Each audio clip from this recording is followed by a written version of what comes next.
You know, police will tell you catching criminals is hard enough. So after they've been caught and convicted, why are judges giving them even 1 second more freedom? Investigator Raj Jones has been digging into a head-shaking problem inside Wayne County Circuit Court for months, and tonight some elected officials say it's time to put an end to this. Indeed, Carolyn, Stephen, the criminals involved here were not convicted of petty crimes.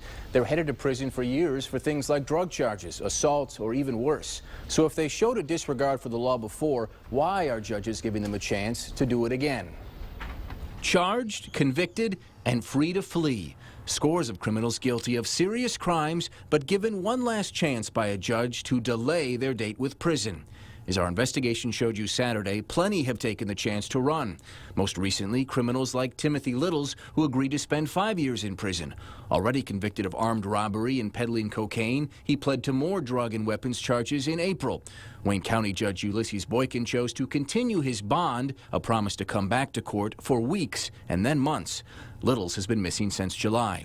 There's Demetrius Edwards, who learned he'd spend up to 12 years in prison for armed robbery and weapons charges.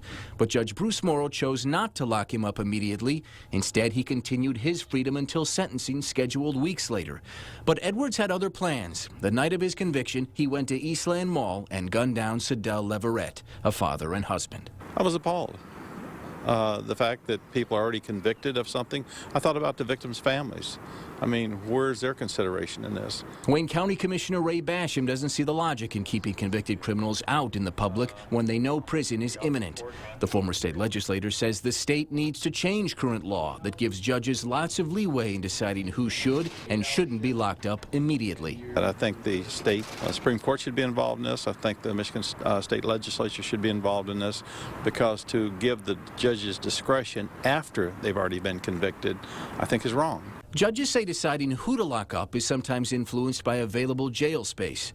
While overcrowding isn't a problem in state prisons, where virtually all of these defendants would spend their sentences, the county's jails are overloaded by hundreds, and that's where these criminals are held until their sentences begin. But some commissioners we talked to thought very little of that rationale. Said Commissioner Shannon Price in an email, "This is a case of the prosecutor and the courts being penny wise and pound foolish." And Commissioner Diane Webb was even more blunt. "I cannot fathom a single rational reason why a convicted felon would be freed for a moment. I buy no excuses for this situation." Now, Michigan law says that some crimes, like sexually assaulting a child, require immediate incarceration, but most, even murder, leave the decision up to a judge. If that is going to change, it'll require action from the state legislature, and some of those commissioners we talked to tonight said that is long overdue. All right. Ross, thank you for the report.